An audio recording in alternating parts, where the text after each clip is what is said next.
আচ্ছা, এটা একটু খেয়াল করেন। এটা এখানে করার দরকার নাই, এটা আপনারা বাসায় যা যার মোবাইলে করে নেবেন। আমরা দেখতেছি যে এনএসডি এর যে পরীক্ষাটা আমরা দিব, অ্যাসেসমেন্ট দিব, ওদের সিএস অর্থাৎ কিনা সিলেবাসটা আমরা কোথায় পাবো, এবং ওদের যে বইগুলা সিবিএলএম গুলা এগুলো আমরা কোথায় পাবো, ঠিক আছে? তো একটু প্রসেসটা দেখে রাখেন। আপনারা এখানে যে সার্চ করবেন এনএসডিএ লেখা, শুধু এনএসডিএ এনএসডিএ লেখা সার্চ করবেন, এরপরে এই পেজটা আপনাদের সামনে আসবে। হ্যাঁ, দেখেন এইখানে এনএসডি এর ওয়েবসাইট পাবেন দুইটা, একটা হচ্ছে জাতীয় দক্ষতা উন্নয়ন কর্তৃপক্ষর, আর একটা পাবেন শুধুমাত্র এনএসডি লেখা। তো মূলত আমাদের স্কিল সম্পর্কিত যত কিছু সবগুলা এই স্কিল পোর্টাল, এনএসডি পোর্টাল এইখানে থাকে। তবে এইখানে যাইয়া খুঁজে বাইর করা একটু কষ্টকর। আমি যত সহজে পাবো আপনি এত সহজে পাবেন না। এর চেয়ে আর একটা সহজ পদ্ধতি আছে, আমরা এই ওয়েবসাইটে না ঢুকে আমরা ঢুকবো এইটাই, মূলত এইখানে পাওয়া যাবে, বাট এইখানে যাবো আমরা। এখানে যাওয়ার পরে আমরা একটু নিচের দিকে যাব। নিচের দিকে দেখবেন প্রশিক্ষণ সামগ্রী নামের একটা অপশন আছে, দেখেন এখান থেকে নিচের দিকে যাব। নিচের দিকে এই যে এইগুলো আছে না, এখানে নিচের দিকে দেখবেন প্রশিক্ষণ সামগ্রী নামের একটা অপশন আছে। এখানে দেখেন লেখা আছে কম্পিটেন্সি স্ট্যান্ডার্ড, তারপরে আছে সেলফ অ্যাসেসমেন্ট, প্রশিক্ষণ ম্যানুয়াল, সিবিএলএম, কারিকুলাম। তো এই যা যা দরকার আমরা এখানে পেয়ে যাবো স্যার।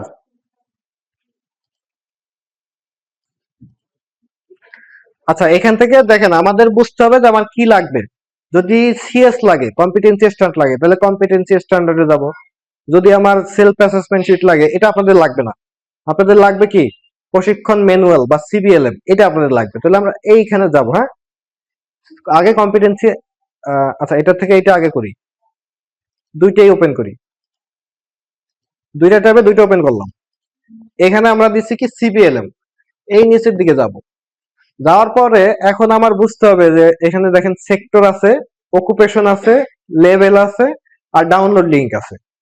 এখন আগে খুঁজতে হবে আমি কোন সেক্টরের কোন অকুপেশনের বইগুলো আমার লাগবে। এখন আমার অকুপেশনের নাম কি?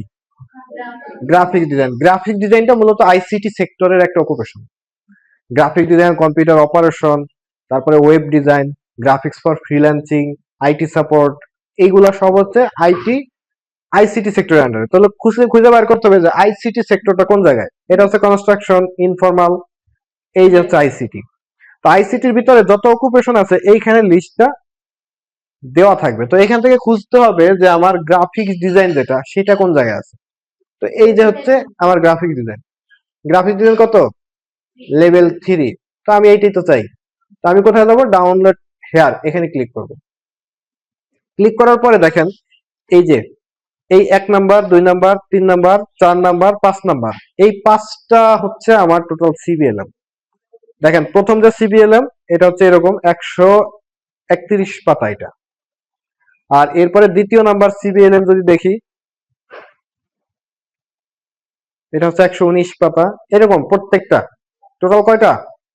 5টা। তো আমাদের সিবিএলএম এর টোটাল ভাগ হচ্ছে 5টা। আপনারা কি করবেন? এই 5টাই ডাউনলোড করবেন। এই 5টার টপিক কিন্তু আলাদা আলাদা টপিক, ঠিক আছে? তো এখন ডাউনলোড কিভাবে করব? এখানে ডাউনলোড অপশন পাওয়া যাবে, আপনাদের মোবাইলেও ডাউনলোড অপশন পাওয়া যাবে। যখন এখানে ক্লিক করবেন তখন কি হবে? এটা ডাউনলোড হয়ে যাবে, ঠিক আছে? এখানে লোকেশন দেখা যাইতেছে, বাট আপনার মোবাইলে অলরেডি ডাউনলোড ফোল্ডারের ভিতরে ডাউনলোড হয়ে যাবে, ঠিক আছে? দিলাম সেভ। চাইলে এটা একটু রিনেম করে রাখতে পারেন, এটা এই উল্টাপাল্টা নাম আসে তো, একটু রিনেম করে রাখতে পারেন। আমি সেভ দিলাম। তো এটা আমার ডাউনলোড হয়ে গেল। এটা হচ্ছে আমার বই,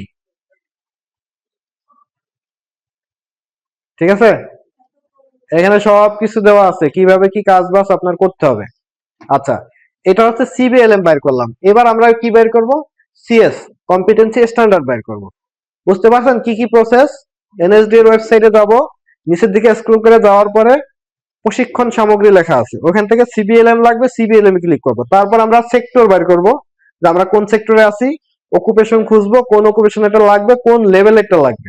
এরপর সেই অনুযায়ী আমরা ডাউনলোড করতে পারবো, ঠিক আছে? এখন আমরা যখন এইখান থেকে এই কম্পিটেন্সি স্ট্যান্ডার্ডে ক্লিক করব তখন এরকমটা ওপেন হবে, কম্পিটেন্সি স্ট্যান্ডার্ড। এইটা মূলত ওই যে আমি বলছিলাম না দ্বিতীয় ওয়েবসাইটে না যেয়ে প্রথম যাইতে, এইটা কিন্তু আমার অলরেডি দ্বিতীয় ওয়েবসাইটে নিয়ে আসছে। মানে এটা ওদের সাথে ওইভাবে লিঙ্ক আপ করা।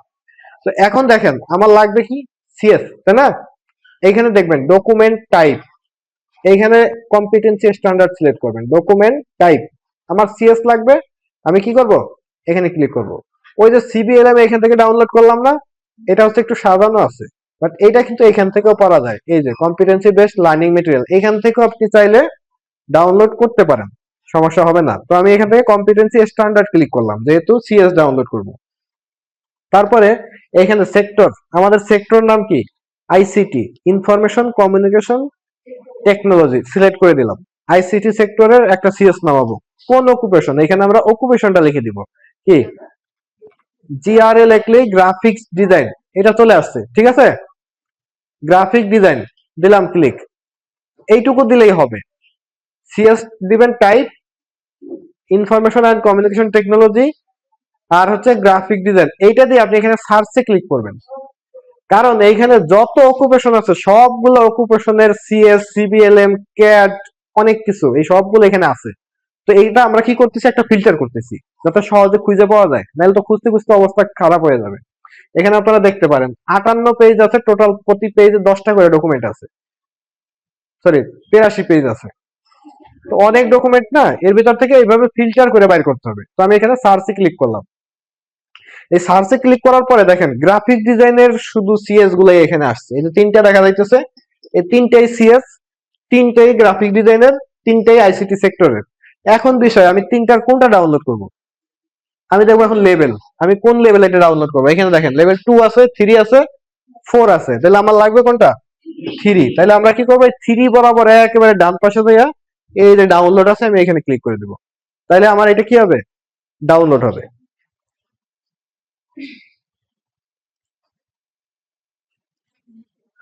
এখানে এটা দেওয়ার পরে আমরা এটা ওপেন করব, একটা জিপ ফাইল ডাউনলোড হবে, এই ফাইলটা ওপেন করব।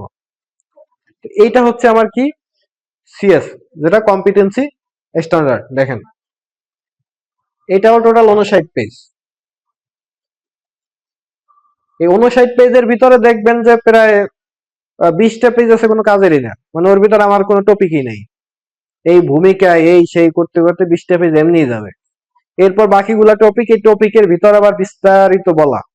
যেমন এটা হচ্ছে মেইন স্ট্রাকচার, আপনাদের টোটাল এটাকে বলা হয় ইউনিট অফ কম্পিটেন্সি। গতকালকে মনে হয় বলছিলাম যে ইউওসি, ইউনিট অফ কম্পিটেন্সি। এই ইউনিট অফ কম্পিটেন্সি হচ্ছে 11টা টপিক এখানে বলা আছে। এই যে 2টা, এরপরে এখানে আছে 4টা, আর এখানে আছে 5টা। এই হচ্ছে টোটাল ইউনিট অফ কম্পিটেন্সি। মানে এটা হচ্ছে মেইন টাইটেল। মেইন টাইটেলের ভিতর আছে কি, যে apply occupational safety and health. Occupational safety and health গতকালকে দেখছিলাম, এই সেক্টরে হচ্ছে আপনার কি, এই সাইটের ভিতরে আপনার এই অকুপেশনে যত হেলথ ইস্যু আছে, যত হ্যাজার্ড আছে, যত দুর্ঘটনা ঘটে, এটা থেকে বাঁচার উপায়, এই সেই সবকিছু আলোচনা করা হয় এখানে, ঠিক আছে? এটা তাহলে এটা তো অলরেডি মনে করেন ধরে নেন যে আপনাদের কমপ্লিট, এটা নিয়ে তেমন কোনো আহামরি তেমন কিছুই নেই। আমাদের এখানে সেফটি ইস্যু খুবই কম, যাদের বেশি তাদের এটা বেশি আলোচনা করা হয়। আচ্ছা, তারপরে আছে carry out work place interaction in English. তো আপনি ইংলিশে কিভাবে কার্যক্রম চালাইতে পারেন, আমাদের সব কিন্তু ইংলিশ। আপনি ইংলিশে কিভাবে একজন আরেকজনের সাথে কমিউনিকেশন করতে পারেন, কমিউনিকেশন বলতে আমাদের সাথে দরকার নাই, বাট আপনি গ্রাফিক্স শিখে যখন আপনি ফ্রিল্যান্সার হবেন, অনলাইনে কাজ করবেন, তখন ক্লায়েন্টের সাথে যোগাযোগ করতে হবে কি, ইংলিশে। তো এইটার কতটুকু দক্ষতা আছে, এই রিটার্ন টেস্ট বা অন্য কোনো কিছু টেস্টের মাধ্যমে আপনার এটা যাচাই করে নেবে যে আসলে আপনি এটা পারেন কিনা। তো এই ধরনের বিষয় আছে টোটাল 11টা। তো এইখানে আপনারা এটা দেখবেন, ঠিক আছে? এটা বাড়ির কাজ থাকলো কি, সিএস ডাউনলোড করবেন আর সিবিএলএম ডাউনলোড করবেন। অবশ্যই প্রিন্ট কপি আগে থেকে দিতে পারলে ভালো হইতো, বাট আমাদেরও তো কিছু সীমাবদ্ধতা আছে, আমাদের এটা আসবে তারপর আপনাদের দিব, এটা একটু সময় সাপেক্ষ ব্যাপার। ততদিন তো আর ওয়েট করা যাবে না। আপনারা কি করবেন, ডাউনলোড করে, সবার স্মার্টফোন আছে, এটা কি করতে হবে, দেখতে হবে, ঠিক আছে? এটা আপনারা একটু নিজেরা একটু দেখেন, দেখে কি বুঝেন একটু বোঝার চেষ্টা করেন, না বুঝলে আমি তো আছি, আমি অবশ্যই এটা সলভ করে দিব। তাহলে আমরা সিএসসিবিএলএম ডাউনলোড করতে পারবো, তাই না? আচ্ছা, এই পোর্টালে যখন ঢুকছি তখন আরেকটা জিনিস আপনাদের দেখাই দিই। যখন আপনি অ্যাসেসমেন্ট হয়ে যাওয়ার পরে সার্টিফিকেট পাবেন, এই সার্টিফিকেটও কিন্তু আপনি এখান থেকে ভেরিফাই করতে পারবেন এবং এইখান থেকে আপনার ডাউনলোড করতে হবে। এটা কিভাবে করবেন, এই যে একটা অপশন আছে ন্যাশনাল স্কিল সার্টিফিকেট, এখানে যাবেন। এখানে একটা ক্যাপচার আছে, এটা দিয়ে দিবেন।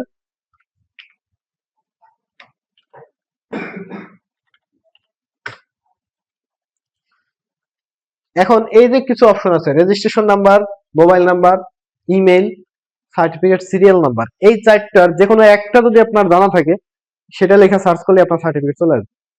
যেমন রেজিস্ট্রেশন নাম্বার, আপনি পরীক্ষা দেবেন, আপনার রেজিস্ট্রেশন হবে, একটা রেজিস্ট্রেশন নাম্বার পাবেন, ওই নাম্বারটা লিখে যদি সার্চ দেন তাও পাবেন। এখানে আছে একটা মোবাইল নাম্বার, আপনি যে নাম্বারটা রেজিস্ট্রেশনের ক্ষেত্রে ইউজ করবেন ওই নাম্বারটা দিয়ে যদি এখানে সার্চ করেন তাতেও পাবেন। এখানে আপনার ইমেইল আছে, তবে ইমেইলের ক্ষেত্রে একটু সমস্যা আছে। কি সমস্যা? আহ, অনেক প্রতিষ্ঠান আছে ইমেইলটা অ্যাড করে না, রেজিস্ট্রেশনের সময় ইমেইলটা না দিলেও রেজিস্ট্রেশন হয়ে যায় এই এনএসডি এর ক্ষেত্রে, বাট অ্যাসেটে আবার ঠিকই লাগে। তো এইখানে অনেক সময় আছে অনেক প্রতিষ্ঠান যেহেতু দেওয়া লাগে না তো দেয় না, যদি না দেয় তাহলে আপনি ইমেল দিয়ে কখনোই খুঁজে পাবেন না।